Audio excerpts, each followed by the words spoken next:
እንዳይደገም መቼ ማረሳውን በሚል ርዕስ በትላንትናው ዕለት የሰራዊት አባላቱ በዳሎት ሰሜን እዝ ላይ ከ5 ዓመት በፊት የደረሰባቸውን ጥያቄ ለአቡነ ያሬድ በኦሮሚያ ሀገረ ስብከት በአርሲ የሚያስተዳድሩት ከጥቅምት 24 ከጥቅምት 27 ለተከታታይ 3 ቀናት በኢትዮጵያ ኦርቶዶክስ ተዋሕዶ ቤተክርስቲያን ላይ ኢትዮጵያ ውስጥ ሰራተኞቻቸውን የሚደበድቡ ድርጅቶች እንዳሉ ስንቶቻችን እናውቃለን? እናስበው ጥቅምት 24 በታሪክ በጭራሽ አይረሳም። ምክንያቱም ጓደኞቼ ገልጸውታል።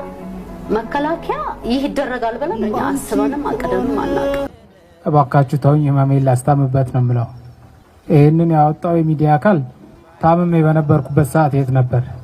ፋብሪካውን በተመለከተ የሚወጡ መረጃዎች አላስፈላጊ ስም ማጥፋት ዘመቻዎች እንደሆኑ የፋብሪካው ባለቤት ገልጸዋል። ትናንትና መግለጫው ሲጠራ አንዳንድ መረጃዎች ስላንተን ማወቅ የፈለግነውን ነገር ጉግል እያደረግን ነበር፣ ስክሮል እያደረግን እያየን ነበርና። ሰላም የተወደዳችሁ ቤተሰቦቼ እንዴት ናችሁ? እኔ ደህና ነኝ፣ እግዚአብሔር ይመስገን። ለእናንተም በያላችሁበት የዓለም ዳርቻ እግዚአብሔር ሰላም ይስፈንላችሁ። የእናታችን የቅድስት ድንግል ማርያም አማላጅነት አይለያችሁ። ዛሬም በተለያዩ ቪዲዮዎችና ወቅታዊ በሆኑ ጉዳዮች ወደ እናንተ ተመልሼ መጥቻለሁ። ጫፍ ላይ ያሳዩኋችሁ ቪዲዮዎች ሀሳባችን እየሰጠን የምናያቸው ቪዲዮዎች ናቸው። የመጀመሪያው ቪዲዮ ብፁዕ አባታችን አቡነ ያሬድ ጥያቄ ተጠይቋል። በኦሮሚያ ክልል የሀገረ ስብከቱ ሊቃነ ጳጳስ ናቸውና በዛ አርሲ ሀገር ላይ የተገደሉትና የታረዱት ካህናቶች እንዲሁም ህዝበ ምዕመኖች ለነሱ መልስ ያስፈልጋል ምን አላቸው የሚል ጥያቄ የተቀረበባቸው አጋጣሚ ያለ ለነሱ እንግዲህ ለህዝበ ምዕመኑ እንዲሁም ለኦርቶዶክሳውያን መልስ ይሰጣሉ ብፁዕ አባታችን አቡነ ያሬድ ብዬ ተስፋ አደርጋለሁ። ሌላውም እንግዲህ ሱፐር ደብል ቲ የሚባለው ድርጅት ወይም የአቶ ጸጋዬ ድርጅት ምን ላይ ነው ያለው? ወይንም የፍኖተ ጽድቅ ባለቤት የፍኖተ ጽድቅ ሚዲያ ባለቤት የሆኑት አቶ ጸጋዬ እንግዲህ በድርጅቴ ውስጥ ወይንም በሱፐር ደብል ቲ ድርጅቴ ውስጥ የተጎዱ አካላትንና የተለያዩ በኑሯቸው ዝቅተኛ የሆኑ ሰዎችን እያገዝኩ ነው ብለው አንድ ሰው ብቻ ለምስክርነት ሚዲያ ላይ ያቀረቡበት ነገር አለ። እኛም እጃችን ላይ ቪዲዮ ስላለ አብረን የምናይ ይሆናል። ሌላው እንግዲህ የዛሬ 5 ዓመት አካባቢ ሰሜን እርዝ ላይ የሀገራችን መከላከያ ሰራዊት እንደተጨፈጨፉና በተኙበትም አደጋ እንደደረሳቸው እናውቃለን። ዛሬ እንግዲህ 5ኛ ዓመታቸውን የሀገሪቱ መከላከያ ሰራዊት የሻማ ማብራት የጧፍ ማብራት ጊዜ በማለት እያከበሩ አይተናቸዋል ማለት ነው። እንግዲህ እንኳን አደረሳችሁ አይባልም። ለዛሬ 5 ዓመት ያለፈው 5 ዓመትን በእንደዚህ አይነት ሰቆቃ ውስጥ ያሳለፉ የሀገራችን መከላከያ ሰራዊት ለሞቱት እንግዲህ ነፍሳቸውን በገነት ያኑረልን እንላለን። ሌሎች ቪዲዮዎች አሉ። እነዛን ቪዲዮዎች አብረን ሀሳባችን እየሰጠን የምናያቸው ናቸው። ወደ መጀመሪያው ቪዲዮ እንሄዳለን። የመጀመሪያው ቪዲዮ የሚሆነው ግን ወደ መጀመሪያው ቪዲዮ ከመሄዳችን በፊት የአሜሪካው ፕሬዝዳንት ዶናልድ ትራምፕ ምንድን ያሉት አብረን የምናይ ይሆናል። ወደዛ ልወስዳችሁ። ላይክ፣ ሼር፣ ሰብስክራይብ ማድረጋችሁ ግን እንዳይረሳ።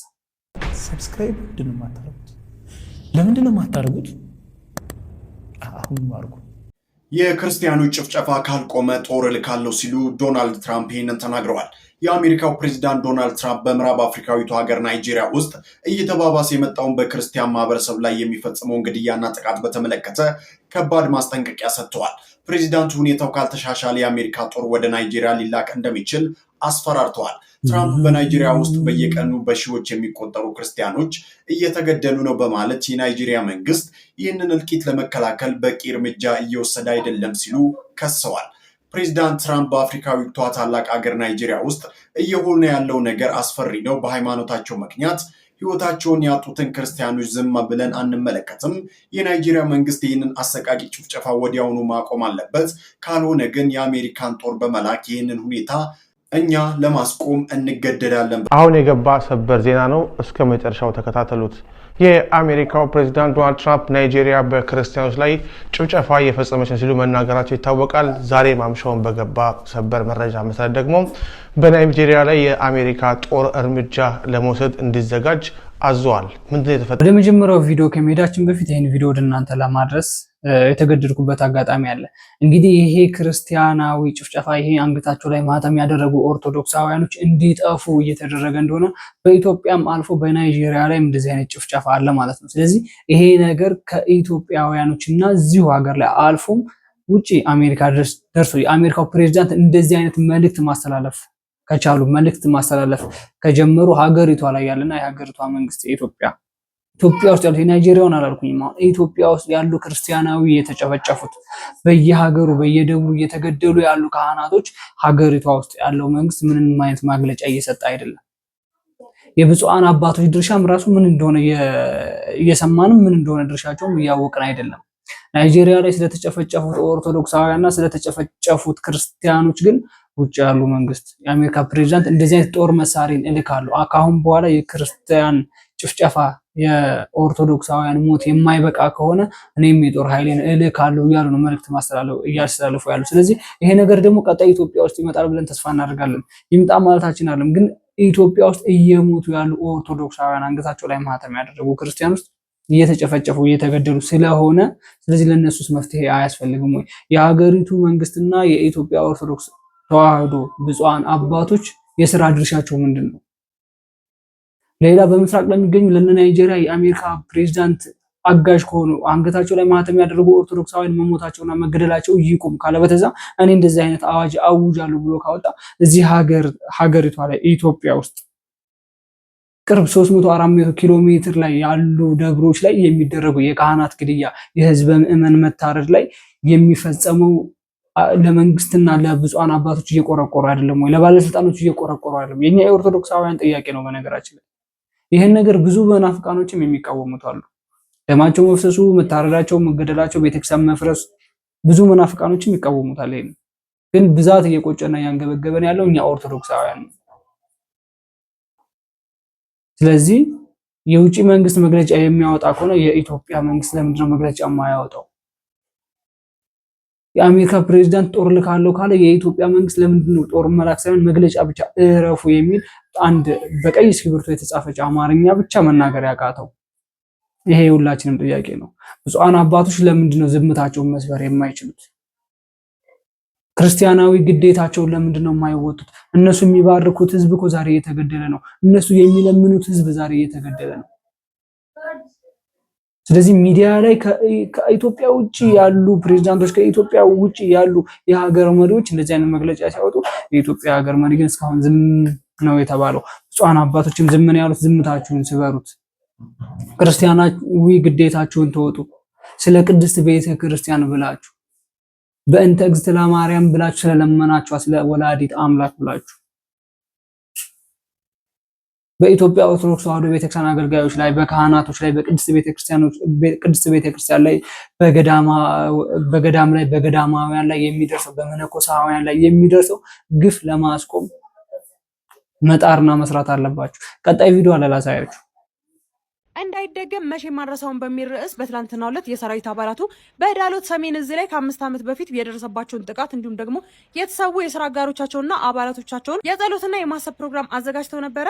የሰራዊት አባላቱም እዙ መቼም እንዳይደገም አንረሳውን በሚል ርዕስ ነበረ ይህንን የሻማ ማብራት ፕሮግራምና የማሰብ ዝግጅት ያዘጋጁት። ሰራዊቱ አክለውም ትውልዱ ለሰላም ዋጋ መስጠት አለበት ሲሉ አሳስበዋል ማለት ነው። የመረጃው ባለቤት ኢቢሲ ነው።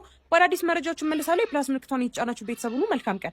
እናስበው ጥቅምት 24 በታሪክ በጭራሽ አይረሳም። ምክንያቱም ጓደኞቼ ገልጸውታል። መከላከያ ይህ ይደረጋል ብለን እኛ አስበንም አቅደንም አናውቅም። ያው እንግዲህ ይሄንን ይመስላል። የዛሬ 5 ዓመት ገደማ ማለትም ጥቅምት 24 በሰሜን እዝ ላይ እንግዲህ የመከላከያ ሰራዊታችን የሀገር ድንበራችንን የሚጠብቁ መከላከያ ሰራዊት ስለ ሀገራቸው የሚቆረቆሩ በብሔር፣ በሃይማኖት፣ በጎጥ፣ በዘረኝነት የማይለዩ ሀገራቸውና ሀገራቸውን ብቻ የሚያስቡ መከላከያ ሰራዊቶች በደቦ የተጨፈጨፉበትና በአንድ ጉድጓድ ውስጥ የተቀበሩበት ዓመታት ነበረ 2013 ጥቅምት 24 ላይ ማለት ነው።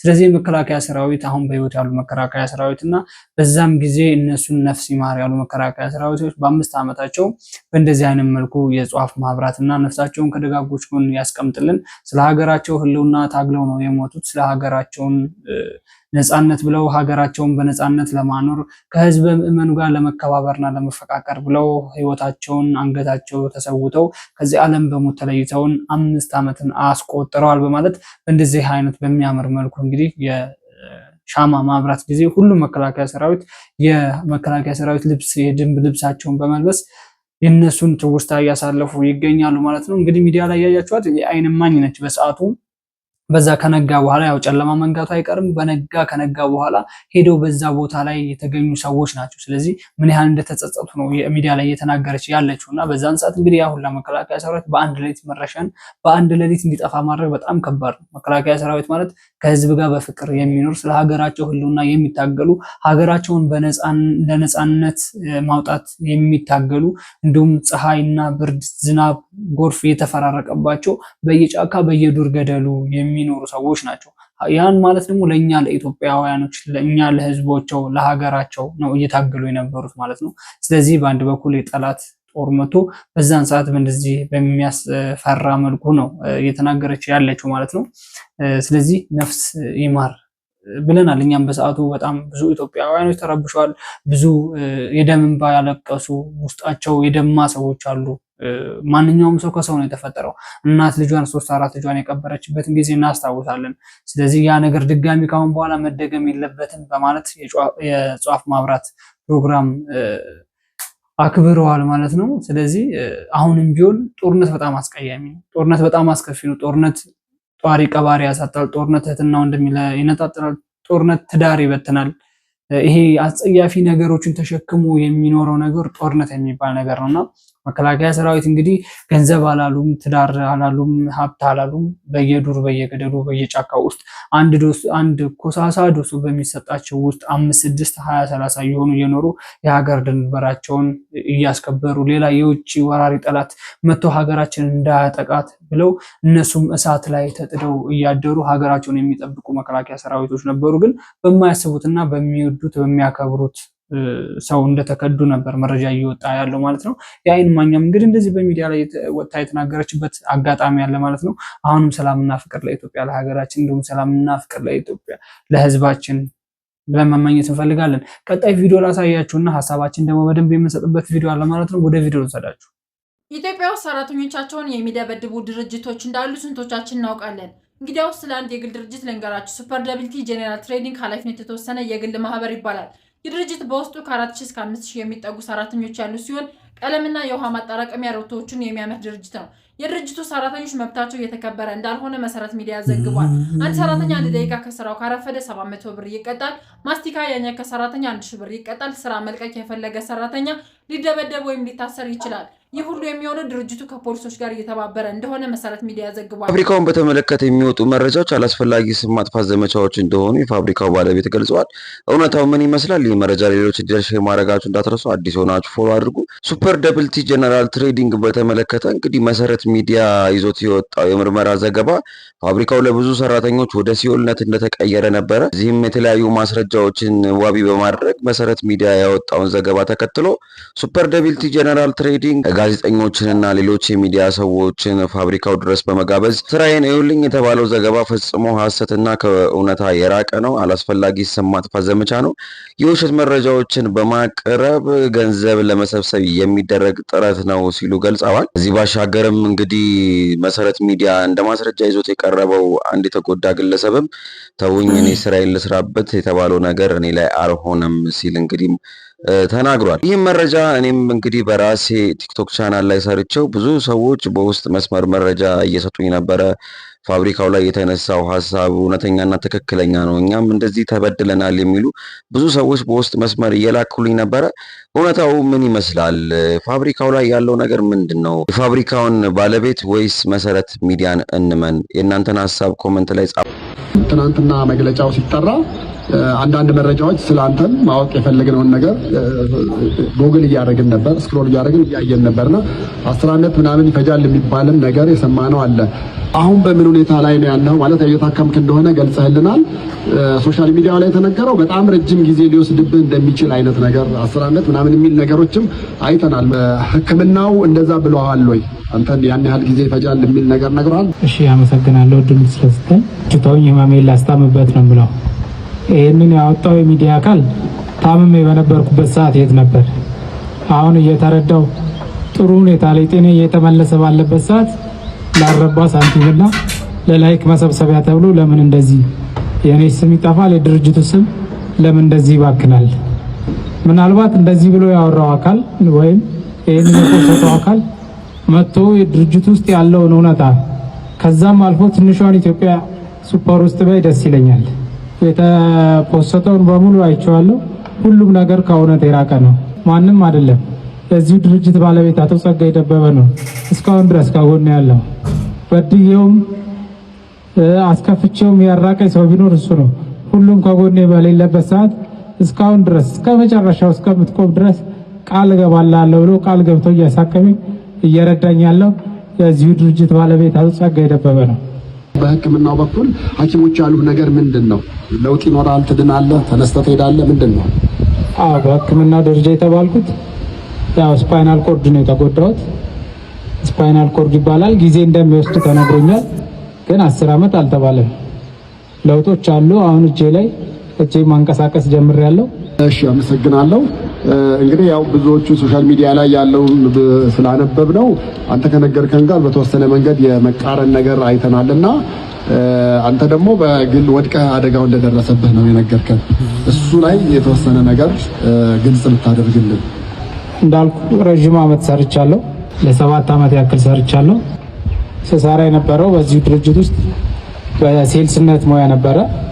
በሴልስነት ሙያ በምሰራበት ሰዓት ውስጥ ሳንቲም ጎሎብኝ ነበረ። በስሬም የሚሰሩ ልጆች ሳንቲም አጉለው ነበረ። እሱን ለመተካት እኔም የሄድኩበት አላስፈላጊ መንገድ ነበረ። በዛ ምክንያት ሳንቲሞችን አጠፋው። ተጠይቄ ወደ ፖሊስ ጣቢያ ለጥያቄ በሄድኩበት በራሴ ምክንያት ስሜታዊ ሆኜ ከግድግዳ ጋር ተጋጭቼ እንጂ ምንም አይነት ድብደባም ሆነ ምንም የደረሰብኝ ነገር የለም። ሌላውና በጣም አነጋጋሪ የነበረው ቪዲዮ ይሄ መረጃ ነበረ። ይሄ ድርጅት በነገራችን ላይ ሱፐር ደብልቲ ይባላል፣ ወይንም የአቶ ጸጋዬ ድርጅት ነው። አቶ ጸጋዬ ማለት በኢትዮጵያ ኦርቶዶክስ ተዋሕዶ ቤተክርስቲያን ውስጥ በማይመለከተው ነገር ውስጥ ጣልቃ ገብቶ ፍኖተ ጽድቅ የሚል ሚዲያ በማቋቋምና ዘማሪያንና አገልጋዮችን ጥርግ አድርጎ የወሰደ ሰው ነው። በእንደዚህ ጉዳይ እናወራበታለን በነገራችን ላይ። እና ይሄ ሱፐር ደብልቲ የሚባል ድርጅት የሚያመርተው ቀለምና የውሃ ታንከር ነው። ስለዚህ ይሄን ሀብቱን ተመርኩዞ ነበር ቤተክርስቲያን ውስጥ የገባው በሰዓቱ ማለት ነው። ስለዚህ እዚህ ድርጅት ውስጥ ሰዎች ይደበደባሉ፣ ሰዎች አይደበደቡም። ይሄ ሪል የሆነ ጥያቄ ነው። ከአሁን በፊትም ብዙ መረጃ እየወጡ ነበረ። ሱፐር ደብልቲ የሚባለው ድርጅት በነገራችን ላይ አሁን ወጣ እንጂ የሱ ድርጅት መሆኑን አብዛኛው አይታወቅም ነበረ። እዛ ሱፐር ደብልቲ የሚባል ድርጅቱ ሰዎች እየተደበደቡ ነው፣ ሰዎች እየተገረፉ ነው። የሚያረፍድ ሰው ካለ የሚቀር ሰው ካለ ከደሞዙ ላይ ሁላ ይቀጣል፣ ከደሞዙ ላይ ይቀነስበታል የሚባል ብዙ መረጃዎች እየወጡ ነበርና ይሄ ድርጅት የማን ነው ተብሎ ሁላ እስከ ማጣራት የተደረሰበት ጊዜ ነበረ። ሱፐር ደብልቲ የአቶ ጸጋዬ ድርጅት መሆኑ ከታወቀ አሁንም ቢሆን በደንብ እንሰራለን። በቅድስት ቤተክርስቲያን ውስጥ ጣልቃ ገብቶ ብዙ ነገሮች እንዲረባበሹና ብዙ ቤተክርስቲያን ውስጥ ያሉ ምዕመኖች እርስ በርስ እንዳይተማመኑና እከሌ መናፍቃን አንተ ተሐድሶ ተብለው እርስ በርስ እንዲጠራሩ የተደረገበት ጊዜ አለ። በአቶ ጸጋዬ ሚዲያ ምክንያት ወይም በፍኖተ ጽድቅ ሚዲያ ምክንያት ማለት ነው። ስለዚህ ሱፐር ደብልቲ ብዙ ሰዎችን አግዛለሁ፣ ብዙ የተጎዱ አካላቶችን አግዛለሁ ብሎ ለአንድ ልጅ የሆነ ብር ከፍሎ ይሄ ሚዲያ ላይ ሲናገር ሰምታችኋል። አካላተ ጎዶሎ የሆነ ልጅ ማለት ነው። እና እሱ ልጅ አሁን ሌሎች ሚዲያዎች ሱፐር ደብልቲ የሚባለው ድርጅት ውስጥ ሰዎች ከስራ ሲቀሩ ወይንም ከስራ በሚያረፍዱ ጊዜ ይደበደባሉ። በተለይ ልውጣ ያለ ስራ በቃኝ ካሁን በኋላ መልቀቅ እፈልጋለሁ የሚል ሰው ካለ ይደበደባል፣ ይገረፋል፣ ሽባ እስከሚሆን ድረስ ይመታል የሚባል ነገር ሲወራ ይሄ ልጅ አይወድም። ይሄ በክራንች በዊልቸር የሚንቀሳቀሰው ልጅ አይወድም። ለምን አይወድም? እየተከፈለው ስለሆነ። እሱ ይሄ በዊልቸር የሚሄደው ልጅ ደግሞ በሶሻል ሚዲያ ላይ በጣም የተራቀቀ ልጅ ስለሆነ ተሰሚነት ነገርም ስላለው ስለዚህ እኔን እያገዘኝ ነው እስከ መጨረሻው እስከምድር ድረስ አንተ በህይወት እስካለ ድረስ ከጎንህ ነው የማግዘው ብሎ ቃል ገብቶልኛል። ስለዚህ እሱን አትንኩት እያለ እየተናገረ ነው ያለው። ስለዚህ እንደዚህ ሚዲያ ላይ ወይንም የታወቁ ሰዎች ወይንም ሀብታም የሆኑ ሰዎች በሶሻል ሚዲያ የሚጋለጡ ከሆነ አንድ ሰውን በእቅፋቸው ይይዙና ያ ሰውዬ እንዲመሰክርላቸው የሚያደርጉት ነገር አለ። ይሄ ግልጽ ነው። የሆነ ገንዘብ ይከፍሉትና እንዲመሰክር ስለነሱ መልካምነት ብቻ እንዲያወራ። አሁን ይሄ ልጅ ሐሳቡን በነገራችን ላይ እየተረዳ ነው አይደለም እንጂ ስለ ድርጅቱ ግልጽ አድርጎ የተናገረበት ምንም አይነት ቪዲዮ የለም። ይሄ ድርጅት ለአንተ እያገዘህ ነው ወይ? ምን እያደረግልህ ነው? እያሳከመህ ነው ወይ ብሎ በሚጠይቅ ጊዜ ምንድነው ያለው? ተውኝ እኔ ህመሜን ላስታምበት። ማነው እንደዚህ ያደረገው? የሚታወቅ ነገር የለም። ማነው በዊልቸር እንዲሄድ ያደረገው? የሚታወቅ ነገር የለም። እሱ ግን ተውኝ ልታከምበት። ግን እሱ ይሄ ድርጅትን ስሙ አይባክን፣ የኔም ስም አይጥፋ፣ ለኔ አግዛለሁ ብሎኛል። ለኔ ነው ያለው። ለኔ ለሌሎች ብዙ የተጎዱ ሰዎች እኮ አሉ። ከቤተ ክርስቲያን እኮ አቶ ጸጋዬ ሰዎችን ከቤተ ክርስቲያን አስወጥቷቸው ፍኖተ ጽድቅ ውስጥ ቀላቅሏቸው አሁን ከፍኖተ ጽድቅ ተመልሰው ወደ ቤተ ክርስቲያን ሲመለሱ ቤተ ክርስቲያን ውስጥ እያገለገሉ ያልሆኑ ብዙ አገልጋዮች አሉ። ለነዛ አገልጋዮች ሁላ ነው እንቅፋት የሆነው። እነዛን አገልጋዮች ከአገልግሎታቸው ከእንጀራቸው ላይ ፈንቅሎ ወስዶ እንደገና እንጀራቸውን ሁላ ነው ያሳጣቸው። ሱፐር ደብል ቲ የሚባለው ድርጅት ወይንም የፍኖተ ጽድቅ ባለቤት የሆነው አቶ ጸጋዬ ማለት ነው። ይሄ የሚዋሽ ነገር አለ፣ ሚዲያ ላይ ነገር ነው፣ የሚዋሽ ነገር አይደለም። ብዙ አሁንም አወራለሁ፣ ገና ብዙ አወራለሁ። ስለዚህ ሱፐር ደብል ቲ ውስጥ ሰዎች ሲያረፍዱ ደሞዛቸው ይቀነሳል፣ ይቀጣሉ። ይሄ ግልጽ ነው፣ ጥያቄ የለውም። እኔ ብዙ ዘማሪዎች ብዙ አገልጋዮችን በአካል አግኝቼ አውርቻለሁ። ከፍኖተ ጽድቅ ወደ ኢትዮጵያ ኦርቶዶክስ ተዋሕዶ ቤተክርስቲያን የተመለሱ ዘማሪዎች ከሌ ብዬ መጥራት እንችላለን። የሚያሳፍር ነገር ስላልሆነ ለምን እዛ ውስጥ ያለው ነገር የሚያሳፍር ስራ ስለሆነ ማለት ነው። ስለዚህ ይሄ ድርጅት ሰዎችን በማንገላታት እስከዛሬ ሚዲያ ላይ ያሉት ነበር። ሰዎች ራሱ ሚዲያ ላይ ወጥተው እየተናገሩ ሚዲያ ላይ ወጥተው ስሜን እያጠፉ ነው ምናምን። ሰዎች በሰሩት ልክ ነው የሚከፈላቸው። በሰሩት ስልክ ባደረጉት መልካም ነገር ልክ ይከፈላቸዋል። በተለይ ሚዲያ ላይ ያሉ ሰዎች ማለት ነው። ወደ ፍኖተ ጽድቅ ልመለስ። ድርጅት ውስጥ ሰው ይቀጣል ምናምን፣ ይሄ ሚዲያ ላይ የተሰራጨ ነገር ስለሆነ ማለት ነው። አንዳንድ ሰዎች አሉ ሁለት ምላስ። አሁን መጀመሪያ ላይ ያያችሁት ቪዲዮ ልጅ ጋዜጠኛ ነገሩ ቲክቶክ ላይ መጀመሪያ ቪዲዮ ሲሰራ ሱፐር ደብል ቲ ውስጥ ያሉ ሰራተኞች ከስራ ሲያረፍዱ የሆነ ነገር ሲያደርጉ ይቀጣሉ፣ ይደበደባሉ ብሎ ሰርቶ ነበር። አሁን ምን እንደተከፈለው አይታወቅም። ሱፐር ደብል ቲ ውስጥ የሚሰሩ ሰዎች እንደዚህ ይደረጋሉ የሚባለው ነገር ውሸት ነው ብሎ ነው ደግሞ ሌላ ቪዲዮ የሰራው ማለት ነው። እነሱን ተዋቸው፣ በገንዘብ የሚንቀሳቀሱ ስለሆኑ። ወደ ፍኖተ ጽድቅ ለመለስ። ፍኖተ ጽድቅ ላይ ብዙ አገልጋዮች እንዲወገዙ፣ ብዙ አገልጋዮች ከቤተክርስቲያን እንዲወጡ፣ ብዙ አገልጋዮች ቤተክርስቲያን ውስጥ በመምህርነትም ሆነ በዝማሬ እንዳያገለግሉ የተደረጉት በፍኖተ ጽድቅ ምክንያት ነው፣ ወይንም በአቶ ጸጋዬ ምክንያት ነው። ፍኖተ ጽድቅ ተሐድሶ እንደሆነ ይታወቃል። ፍኖተ ጽድቅ ውስጥ አንድም የሰማዕታቶች፣ የመላእክቶች፣ የእመቤታችን የቅድስት ድንግል ማርያም መዝሙር ተዘምሮ አይታወቅም። በእኛ በኢትዮጵያ ኦርቶዶክስ ተዋሕዶ ቤተክርስቲያን ደግሞ ሁሉንም እንዘምራለን። ፍኖተ ጽድቅ ውስጥ በባለፈ ብፁዕ አባታችን አቡነ ገብርኤል እመቤታችን ቅድስት ድንግል ማርያም ቤዛዊት አትባልም ብሎ ያስተማሩበት መድረክ፣ የመጀመሪያ መድረክ የፍኖተ ጽድቅ መድረክ ነው። በኢትዮጵያ ኦርቶዶክስ ተዋሕዶ ቤተክርስቲያን መድረክ ላይ አይደለም። ስለዚህ እነዚህንም ነው እንዲወገዙ ያደረገ የነበረው ይሄ ሚዲያ ወይም ይሄ ድርጅት። ድርጅቱና ሚዲያው በነገራችን ላይ የተገናኘ ነው፣ የአንድ ሰው ነው የተገናኘ ነው። ድርጅቱ ሚዲያ፣ ፍኖተ ጽድቅም ሱፐር ደብል ቲም አንድ ነው፣ አንድ ድርጅት ነው። አንድ ሰው ነው የሚያስተዳድረው፣ አንድ ሰው ነው የሚመራው። ብዙ ዘማሪያኖች ከኢትዮጵያ ኦርቶዶክስ ተዋሕዶ ቤተክርስቲያን ወጥተው እንደገና እዛ ፍኖተ ጽድቅ ውስጥ ያለው ነገር አላምር ሲላቸው እንደገና ወደ እምነታቸው ወደ ቤተክርስቲያናቸው ተመልሰው አሁን ግን እያገለገሉ አይደለም። እነ ሰለሞን አቡበከርን መጥራት ይቻላል። ፍኖተ ጽድቅ ውስጥ የነበሩ ብዙ ሰዎች አሉ። እነሱን ሁላ ነው ከእንጀራቸው ፈንቅሎ የወሰደ የነበረው። ስለዚህ እዛ ድርጅቱ ሰዎች እየተንገላቱ አይደለም ተብሎ ቪዲዮ ቢሰራ ማንም አያምንም፣ እኔም አላምንም። ለምን? የኔ የማውቃቸው በአካልም የማውቃቸው ብዙ አገልጋዮች፣ ብዙ ዘማሪዎች እዛ ውስጥ ምን አይነት መከራ የደረሰባቸው እንደሆነ ስለማቅ ስለነገሩኝ ማለት ነው። አንድም ቀን በዝማሪነት የሚያገለግሉ እዛ ውስጥ በማህበር የሚዘምሩ አንድ ሰዓት ካረፈዱ ከደሞዛቸው ላይ 4000 ብር 400 ብር እንደሚቆረጥባቸው መረጃ አለን። እኔ በአካል ስለማውቃቸው ነው የማወራው፣ የምለፈልፈው በአካል ስለማወራቸው ነው። ስለዚህ እዚህ ድርጅቱ ሰዎች አይንከራተቱም፣ እዚህ ድርጅቱ ሰዎች ደሞዛቸው አይቆረጥም፣ አይቀጡም፣ አይደበደቡም የሚባለው ነገር በጣም ሐሰት የሆነ ነገር ነው። እውነቱ የሚደበደቡት ነገር ነው። እውነቱ የሚቀጡትና የሚከሰሱት ነገር የእውነት ነው። በይፋ የወጣ ነገር ስለሆነ ሰዎች ራሳቸው እዛ ድርጅት ውስጥ የሚሰሩ ሰዎች የተናገሩት ነገር ስለሆነ አገልጋዮች ፍኖተ ጽድቅ ላይ የሚያገለግሉ የነበሩ አገልጋዮች በደንብ ነበር የሚንከራተቱት። ቤተሰቦቻቸውን በስልካቸው እንኳን ሄሎ ብለው የሚያወሩበት ሰዓት የለም ነበረ። ይሄ ጥያቄ የለውም። ከእሁድ እስከ እሁድ እዛው ቸርች ውስጥ እዛው ፍኖተ ጽድቅ ሚዲያ ውስጥ ነበሩ፣ እዛው አዳራሽ ውስጥ ነበሩ። ግዴታ ስለሆነባቸው ታፍነው ነበር የተያዙት። ስለዚህ እዛ ድርጅት ውስጥ ያሉ ሰዎች ታፍነው እንደሆነ የሚኖሩት፣ ታፍነው እንደሆነ የተያዙት ይሄ ግልጽ ነው። ሚዲያ ላይ ወጥቶ ሰዎች ሁለት ምላስ ይዘው የሚወጡት ነገር ነው በጣም የሚገርመኝ። አንድ ሰው አሁን ይሄ ልጅ እኮ ይሄ በዊልቸር የሚሄደው ልጅ የሚገርማችሁ እንትን ላይ ትዊተር ላይ ነው ፌስቡክ ድረገጹ ላይ ጽፎ ነበረ።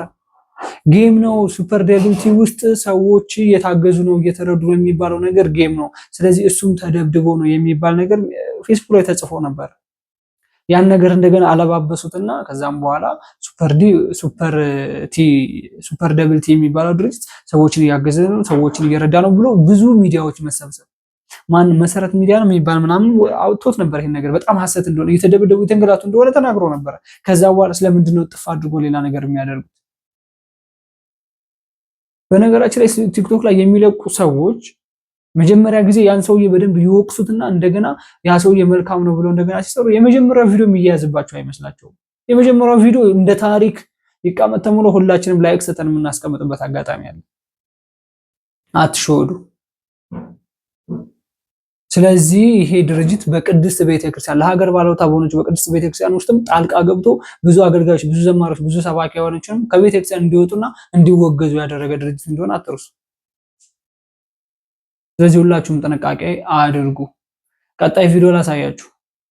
ከጥቅምት 24 እስከ ጥቅምት 27 ለተከታታይ 3 ቀናት በኢትዮጵያ ኦርቶዶክስ ተዋሕዶ ቤተክርስቲያን ላይ እየተፈጸመ ያለውን ጄኖሳይድ ለሚመለከታቸው ዓለም አቀፍ አካላት ለማዳረስ የተዘጋጀ የሚዲያ ዘመቻን አስመልክቶ ከአስተባባሪ ኮሚቴዎች የተሰጠ መግለጫ።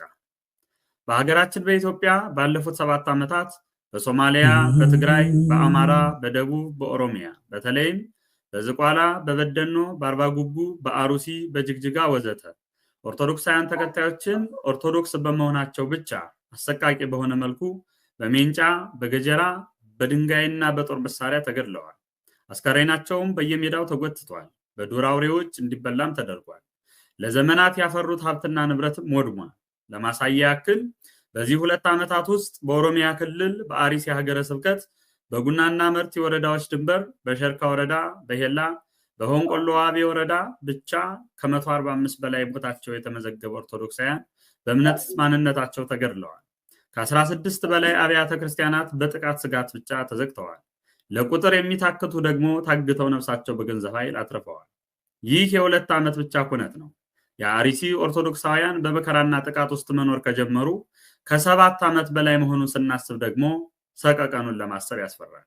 ጉዳዩ በቀጥታ የሚመለከታቸው የመንግስት አካላትና ጠቅላይ ቤተ ክህነት ይህንን ኢሰብአዊ ድርጊት በጽኑ እንዲያወግዙና የክርስቲያኖችን በህይወት የመኖርና የእምነት ነፃነት መብትን እንዲያስከብሩ እንዲሁም ወንጀለኞችን ለህግ በማቅረብ የህግ የበላይነትን እንዲያረጋግጡ ኦርቶዶክሳውያን ሁሉ ጥሪ ያቀረቡ ቢሆንም መንግስትም ሆነ ቤተ ክህነቱ ጉዳዩን ባላየና ባልሰማ በማለፍ ይልቁንም ቤተ ክህነቱ የሞቱ ኦርቶዶክሳውያንን ዜና እንኳን እንዳይሰራጭ ሲሯሯጡ ስናይ ሀዘናችንን ጥልቅ እንዲሆን አድርጎታል። በነገራችን ላይ ይሄ መግለጫ ከኢትዮጵያ ኦርቶዶክስ ተዋሕዶ ቤተክርስቲያን ወጣቶች ተውጣቶ ያው ኮሚቴ መርጠው የወጣ መግለጫ ነው።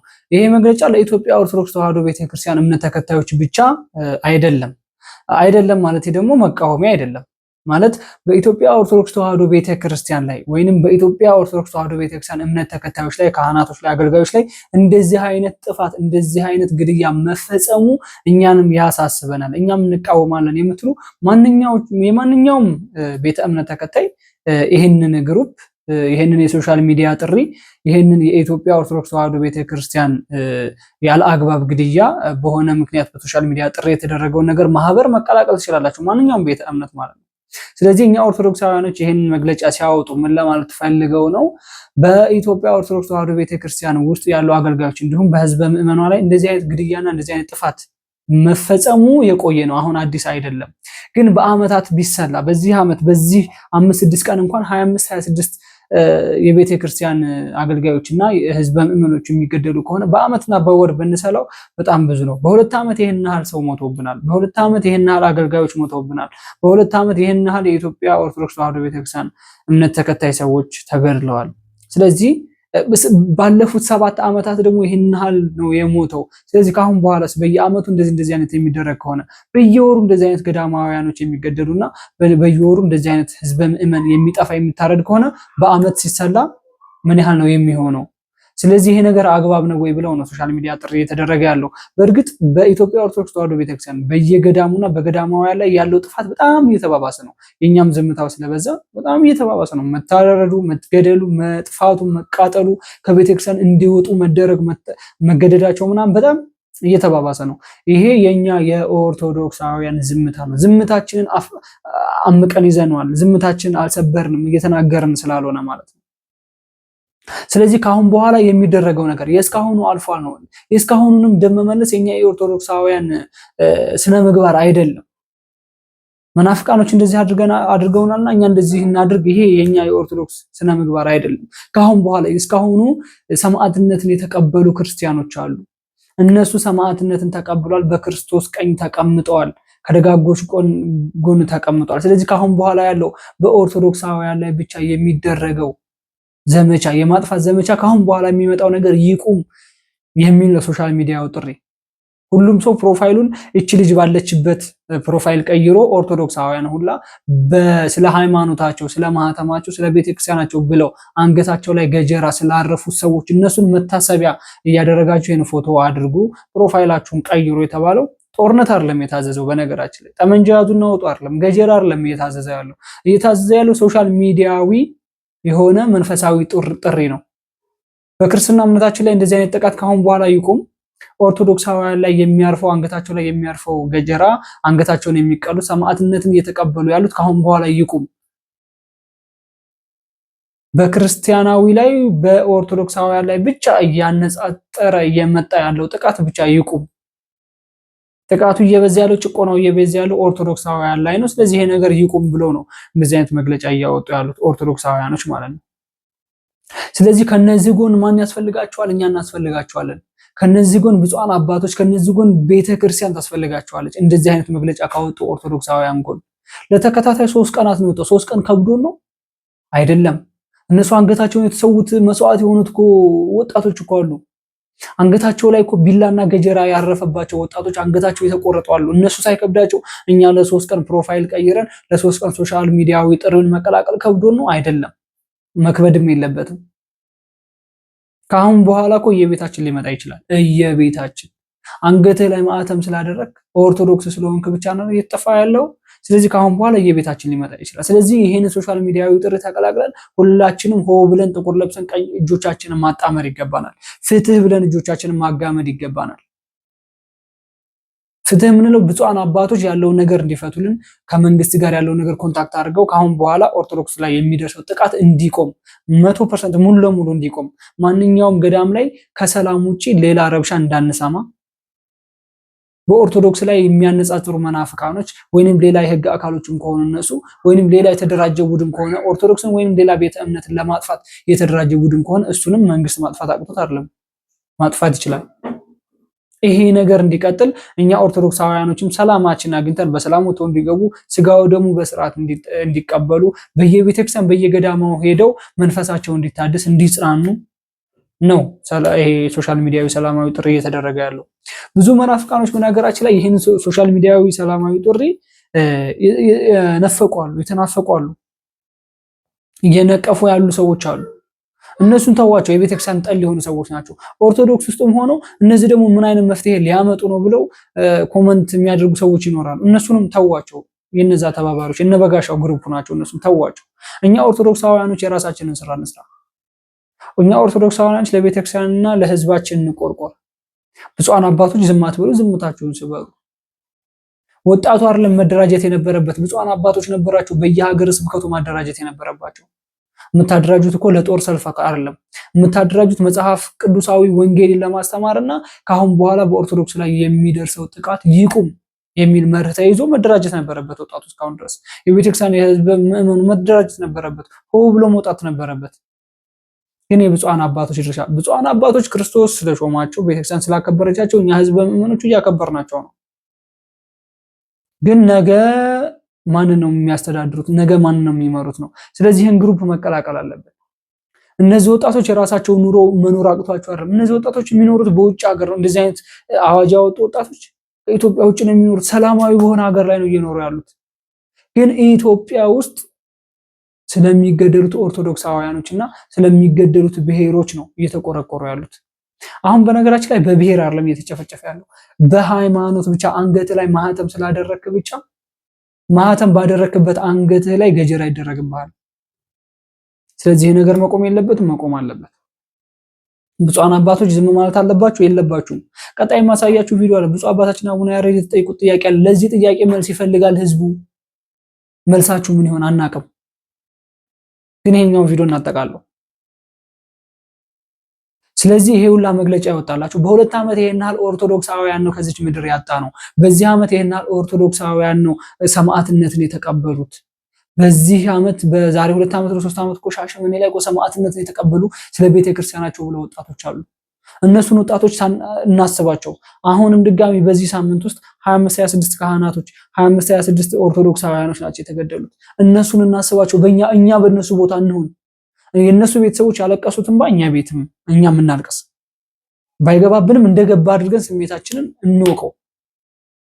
በእነሱ ስሜት ላይ እኛም እንሆን። ለምን ብለን ከንፈር መምጠጥ ብቻ በቂ አይደለም። ለምን ሆነ ብለን አይናችን ላይ ማቅረር በቂ አይደለም። እናልቅስ። ለምንድን ነው ማን ያደረገው እንዴት ሊሆን ቻለ? ስለዚህ መውቀስ ያለብንን አካል እንውቀሳቸው። ጠንቅቀን ካወቅናቸው በኋላ እንውቀሳቸው። እኛ ሚዲያ ላይ ያለን ሰዎች ብፁዓን አባቶችን እየወቀስን ነው። አሁንም በደንብ እንወቅሳለን መፍትሄ እስካገኘን ድረስ።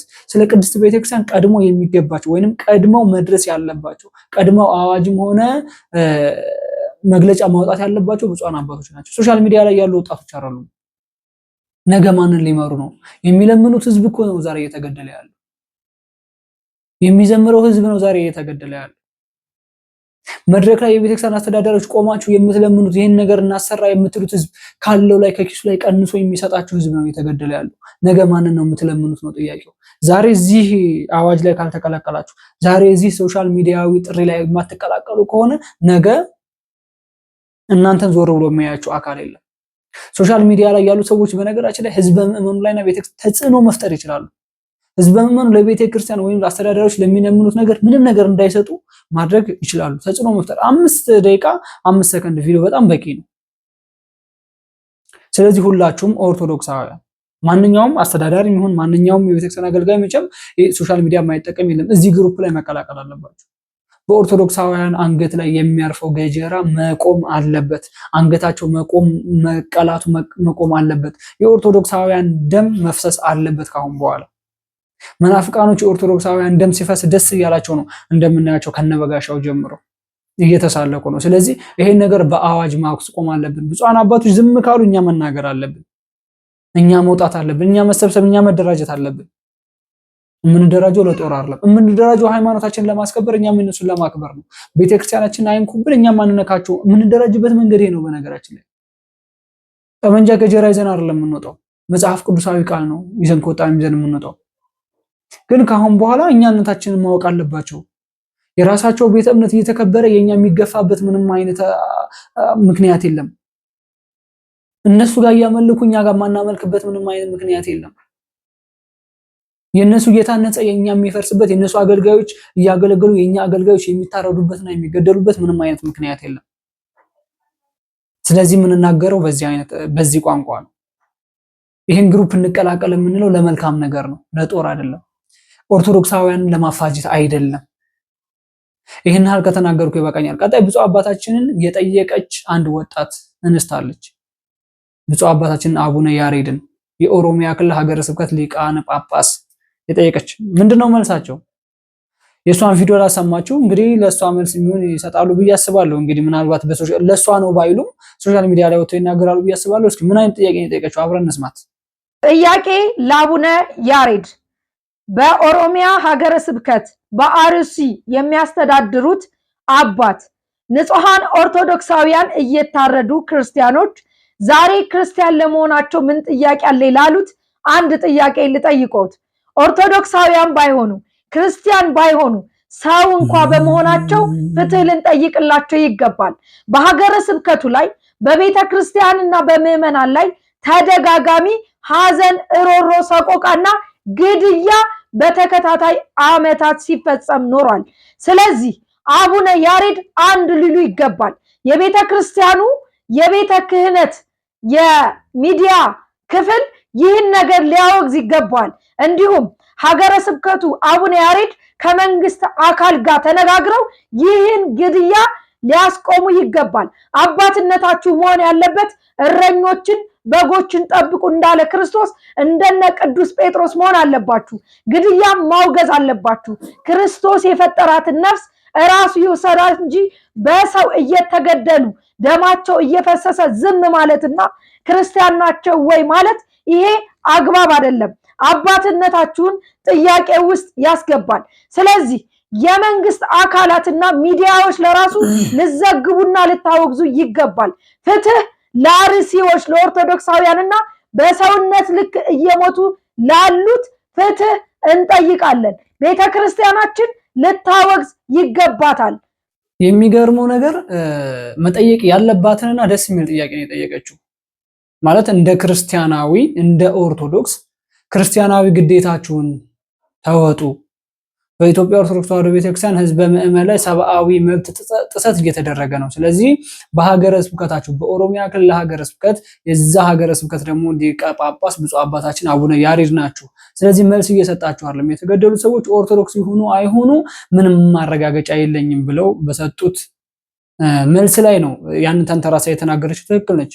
እኛም ሰምተናል። ያንን ግን ለማን አቤት ይባላል? አባትነታችሁን በተግባር አሳዩን ነው እያለች ያለችው። ካለበተዛ የእናንተ አባትነት እያልጠራጠረ ነው። የእናንተ ብፁዕ መሆኑ እያጠራጠረ ነው። ቤተክርስቲያን ራሱ አላግባብ ነው እየሾመቻችሁ ያለችው። ብፁዕ አባቱ ናችሁ። በሀገረ ስብከታችሁ ላይ በዛ ሀገረ ስብከት ላይ የሚኖሩ ኦርቶዶክሳውያንን በስርዓት እንዲኖሩ ካላደረጋችሁ፣ ሰብአዊ መብታቸው እንዲጠበቅ ካላደረጋችሁ፣ ቤተክርስቲያኒቷ እንድትከበር ካላደረጋችሁ፣ ህዝበ ምዕመኑ በሰላም ወጥቶ እንዲገባ በሰላም ሄዶ ስጋው ደሙ ተቀብሎ እንዲመለስ ተጽናንቶ እንዲመለስ አገልግሎ እንዲመለስ ካላደረጋችሁ የእናንተ ብፁዕ አባትነት እያጠራጠረን ነው። የሁላችንም ጥያቄ ሆኖ በነገራችን ላይ ይሄ ነው። እስካሁን አልተመለሰልንም ነበር። እስኪ እሷ ደግሞ ድጋሚ ጥያቄ አቅርባለች። እስኪሚመለስ ከሆነ እናያለን። አሁንም ብፁዕ አባቶቻችን ግን በየሀገረ ስብከታችሁ ስራ እየሰራችሁ ነው አይደለም? እናንተ ታውቃላችሁ። ኦሮሚያ ክልል ላይ ግን እየተሰራ አይደለም። አርሲ ላይ ነፍ አገልጋይ እየተገደለ ነው፣ እየተሰራ አይደለም። ብፁዕ አባታችን አቡነ ያሬድ ምንም አይነት መግለጫ አላወጡም። በውስጣቸው እያለቀሱ ሊሆን ይችላል። እሱን እግዚአብሔርና እሳቸው ያውቃሉ። ግን አባትነታችሁን ቢያንስ እንደሌሎች ብፁዓን አባቶች ለቤተክርስቲያን በመቆርቆርና ለህዝበ ምዕመኑ በማሰብ መግለጫ በማውጣት አባትነታችሁን ማስመስከር፣ አባትነታችሁን በተግባር ማሳየት አለባችሁ እያልን እየጮህን ነው። ሁሌ የምንወቅሰው እኛ ብፁዓን አባቶችን አገልጋይ በሞተ ቁጥር ህዝበ ምዕመን በሞተ ቁጥር የኢትዮጵያ ኦርቶዶክስ ተዋሕዶ ቤተክርስቲያን በተቃጠለችና በፈረሰች ቁጥር ቅዱሳን ስዕሎቿ በተቀደዱና በተጨማደዱ ቁጥር ወራዳ የሆኑ ሰዎች የኢትዮጵያ ኦርቶዶክስ ተዋሕዶ ቤተክርስቲያን ውስጥ የሚገኙ ቅዱሳን ስዕል በእኛ በቤተክርስቲያናችን ቅዱስ ናቸው ብለን የምናከብራቸውና የምንወዳቸውን ቅዱሳን ስዕሎች እየቀደዱ የሚጥሉ ሰዎችንም እያወገዙልን አይደለም፣ መግለጫም እያወጡ አይደለም፣ ለህግ እንዲቀርቡም እያደረጉ አይደለም። ይሄ ነገር ነው ብፁዓን አባቶችን እያስወቀሰ ያለው። እኛም እየወቀስናቸው ያለን። እኛ ከመናፍቃኖች አልፈን ቤተክርስቲያን ውስጥ ያሉ አባቶችን የምንወቅሰው፣ ቤተክርስቲያን ውስጥ ያሉ አባቶችን የምንሰድበው በዚህ የተነሳ ነው። ዝምታቸው ስለበዛ ነው። ዝምታቸውን ስላልሰበሩ። እውነት እኮ እናንተ ጋር እኮ አለ። እውነት እንዳለ እኛም እናውቃለን። ግን መናገሩ ምንድን ነው ያስፈራችሁ? እኛ ሚዲያ ላይ ያለን ሰዎች እየተናገርን እኮ ነው። የሚመጣብንን መከራ እናውቃለን። ይምጣ። እኛ ፖለቲከኛ አይደለንም፣ እኛ ወንጀለኛ አይደለንም። ስለ ቤተክርስቲያናችን ብቻ ነው የምናወራው። ስለ ቤተክርስቲያናችን ብቻ ነው እየተቆረቆርን ያለነው። ሌሎች ቲክቶክ ሶሻል ሚዲያ ሰገነት ላይ ከፍ ያሉ ሰዎች እነ ነጋሽ ሚዲያ ታስረው ወጥተዋል። ምንም አልሆኑም፣ አልሟሙም። ስለ ቤተክርስቲያናቸው ነው የተቆረቆሩ፣ ስለ ማህተማቸው ነው አንገታቸውን እየሰጡ ያሉት። ስለዚህ ብፁዓን አባቶቻችን ህዝቡ ለሚጠይቃችሁ ጥያቄ መልስ መመለስ አለባችሁ። በሀገረ ስብከታችሁ ላይ ለሚደርሰው ተጽዕኖ፣ በሀገረ ስብከታችሁ ላይ ባሉ አብያተ ክርስቲያኖች ላይ በሚደርሰው ጭፍጨፋ፣ በቤተ ክርስቲያኒቷ ላይ በሚደርሰው ቃጠሎ የእናንተ መልስ ለህዝቡ ያስፈልጋል። የእናንተ መልስ ነው ህዝቡ የሚጠብቀው። ምንድነው የተደረገው? ብፁዓን አባቶች መግለጫ መስጠት አለባቸው። ለዛ መፍትሄ ምንድነው የሚሆነው? የብፁዓን አባቶች አማርኛ ያስፈልገናል። ሁሌ ተጠያቂ እንድትሆኑ የምታደርጉት ራሳችሁ ብፁዓን አባቶች ናቸው። ዝምታችሁ ስለበዛ እኮ ነው በነገራችን ላይ የሚጮሆ ሚዲያ ላይ ያለው ኦርቶዶክሳውያን ነው። ደከመው ጮሆ መናፍቃኖችን ነቅፎ መናፍቃኖችን ሰድቦ መናፍቃኖችን ለመናፍቃኖች መልስ ሰጥቶ መናፍቃኖችን አፍ አዘግቶ ሰለቸው። ስለዚህ መናፍቃኖች በወንጌል ኦርቶዶክሳውያኖችን አልቻሉም። ከዛ ቤተክርስቲያን ውስጥ ያሉ አገልጋዮችን ወደ መግደል ሄዱ፣ ወደ መጨፍጨፍ ሄዱ፣ ወደ ማንቋሸሽ ሄዱ። ስለዚህ አሁን ትናንትና በጋሻው ስለሰጠው መድረክ ላይ ስላስተማረው ነገር የኔ ካሴት የተቃጠለው በሻሸመኔ ቅዱስ ሚካኤል ቤተክርስቲያን ነው። ስለዚህ ኦርቶዶክስ ቤተክርስቲያን አገልጋዮች መታረዳቸው መገደላቸው እሰይ ነው ያለው እኮ የእጃቸውን ነው ያገኙት። ስለዚህ ለምንድነው ብፁዓን አባቶች መልስ ያልሰጡት? የቤተክርስቲያን አገልጋዮች አስተዳዳሪዎች ለምንድነው መልስ ያልሰጡት? መምህር ነን የሚሉ አስተማሪዎች፣ ቴዎሎጂ የተማሩ መምህራኖች፣ ቤተክርስቲያን የክብር ስም የሰጠቻቸው የማዕረግ ስም የሰጠቻቸው አስተማሪዎች ለምንድን ነው ለዚህ መልስ የማትሰጡት? ዝም ማለት ነው የሚሻለው? እምትከፍላችሁ እኮ አበል ያገለግላችሁ ቁጥር እኮ ቤተክርስቲያን ነች። የሚከፍላችሁ እኮ ያ ህዝብ እኮ ነው፣ እየታረደ እየተገደለ ያለው ነው ህዝብ የሚከፍላችሁ። ስለዚህ ለሱ ህዝብ ያ ህዝብ ሲገደል ዝም ማለት ነው የሚሻለው? መናገሩ አይሻልም? ህዝቡ እናንተን የሚወዳችሁ እኮ ስለምታስተምሩት፣ ስለምትሰብኩት፣ ወንጌል ስለምትሰብኩት፣ ስለምታስተምሩት፣ ስለምትዘምሩለት እኮ ነው። ያ ህዝብ ከሌለ እናንተ የት ነው የምትዘምሩት? ሜዳ ላይ። የት ነው የምታስተምሩት? ሜዳ ላይ። ማንን ነው የምታስተምሩት? ሳር ቅጠሉን? ቤተ ክርስቲያኒቷን በመጨፍጨፍ ባዶ ለማድረግ የተነሱ መናፍቃኖችን አፍ ማዘጋት ካሁን በኋላ አዋጅ ወጥቷል አይደለ? ሶሻል ሚዲያዊ ጥሪ ያለ እሱን ሁላችሁም ተቀላቀሉ። የኔ መልእክቴ ብቻ ነው። ስለዚህ ብፁዕ አባታችን አቡነ ያሬድ ለዚህ ለልጅና ለህዝቡ እንግዲህ መልስ ያስፈልጋል ብዬ እላለሁኝ። እኔም መልስ እንደሚሰጡ ተስፋ አደርጋለሁ። ምናልባት እያሰላሰሉም ሊሆን ይችላል፣ ምናልባት በውስጣቸው እያለቀሱም ሊሆን ይችላል። ሰዎች ናቸውና እንደ ሰው ማሰባችን አይቀርም። ግን ይሄ ነገር ግድ አንገቱ ላይ ማህተም ያደረገ ሰው ብቻ አይደለም መቆጨት ያለበት። እሳቸው የተናገሩት ነገር በጣም ስህተት የተናገሩት ነገር እኔ እዛ ላይ የሞቱት ኦርቶዶክስ ይሁኑ አይሁኑ የማውቀው ነገር የለም። ይሄ በፍጹም ህዝቡን የሚያሳምን ነገር አይደለም። በፍጹም ለህዝቡ መልስ የሚሆን ነገር አይደለም። አባትነት የተሾሙት ስለ ሀገር ነው። አባትነት የተሾሙት መንጋው እንዲጠብቁ፣ ወደ መናፍቅ ውስጥ የሄዱትን እንዲመልሱ፣ ነፍሳትን ከእሳት እንዲያድኑ ነው። ስለዚህ ለኢትዮጵያ ለአባትነት ለህዝብ ነው የተሰጠው እንጂ በብሔር ተከፍሎ በሃይማኖት ተከፍሎ ነው አይደለም። ስለዚህ አስቡበት ቤተሰቦች። ለዛሬ ይዤላችሁ የመጣሁት ቪዲዮ ይሄን ይመስላል። ቀጣይ ደግሞ በአዳዲስ መረጃዎች እንገናኛለን። ላይክ፣ ሼር፣ ሰብስክራይብ ማድረጋችሁ ግን አይረሳ።